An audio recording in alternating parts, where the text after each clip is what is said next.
What up, everybody? It's Gene Jack Tano here, the internet's busiest music nerd, and it's time for a review of the new William Basinski album, A Shadow in Time. This is the latest full-length album from composer, ambient music composer, multi-instrumentalist, avant-garde music composer William Basinski, most well known for his four-part series, The Disintegration Loops. And while A Shadow in Time doesn't seem to be connected to those works, his most legendary works in any way conceptually, Williams' familiar style of layering and looping all of these sounds hypnotically on top of each other is very much present on this new record. He does so for about 40 minutes, two 20-minute tracks on this record, both of which have their own distinct flavor on the album. The opening track is titled For David Robert Jones, obviously a David Bowie tribute, which sticks out mostly because of its distorted, ghostly melodies and distant reverb-soaked sax loops. The repetitions of these loops are very clear, but Williams sort of warps and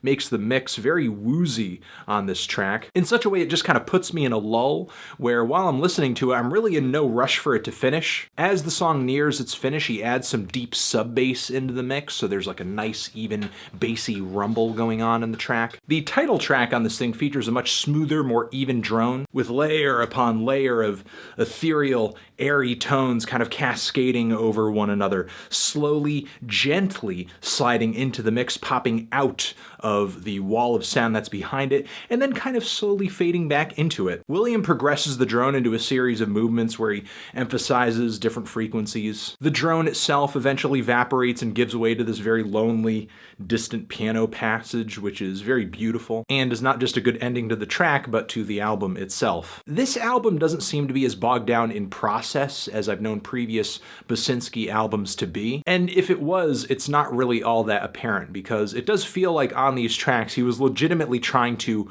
compose music, and what was driving that composition was his heart, his emotions, his creative mind, not so much an experiment he had in mind or a weird experimental rule. Because the movements that these tracks made felt very conscious, like he was trying to give these songs just enough progression to the point where, on a cerebral level, it's very clear that, you know, there's movement happening, something's going on, there's a reason to stick around with this. Even if on the surface level, what you're listening to appears to be incredibly minimal. There was something about these tracks that I had a hard time placing, though, and that was the emotional quality of these songs. And not that Basinski is famous for the most emotionally charged music ever to be recorded, not really the case, but I feel like what he's provided the listener on this project is an emotional canvas of sorts. With both of these tracks, there's an even balance of sounds and texture. Neither of the two tracks or the movements within the tracks are so gloomy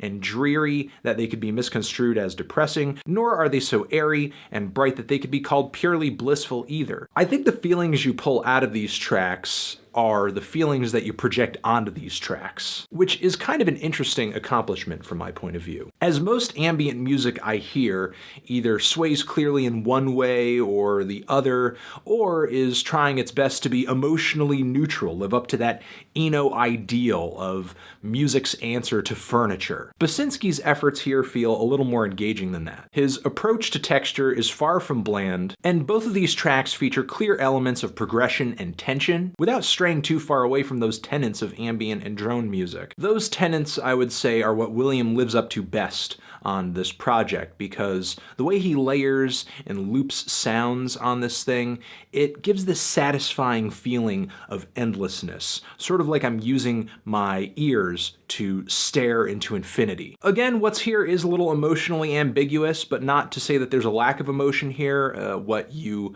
get out of this thing is what you want to pull out of this thing, or maybe what he's given us is not just a canvas, as I said earlier, but maybe some kind of emotional mirror. Because as far as interpretation goes, I think you can go a lot of different directions with these two tracks. I like this album. I think it's pretty good. I wouldn't call it the most innovative or unique ambient or experimental music I've ever heard in my life, certainly not. And while I do think there is a strong element of emotion to this record, it's also quite methodical too. There is something kind of cold about it for sure. I would encourage any fans of experimental and ambient music to give this project a shot. It's most likely going to go down as one of the more notable projects in those genres in 2017, and not just because of the name attached to it, also because it is a quality project. And even people who aren't familiar with Basinski's work, I think, could easily get into this because A Shadow in Time may rank as one of his more accessible albums too, as its 40-minute runtime doesn't really demand all that much from a newbie, but also I think that leaves the flow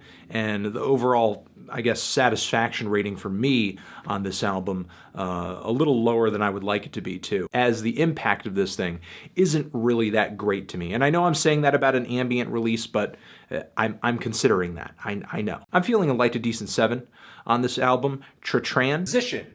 Have you given this album a listen? Did you love it? Did you hate it? What would you rate it? You're the best. You're the best. What should I review next? Hit the like if you like. Please subscribe. And please don't cry in front of that stupid Shia LaBeouf live stream. That was a dumb idea, you total loser. And everyone have a nice day. And make sure to hit up one of the links next to my head. Subscribe to the channel too, forever.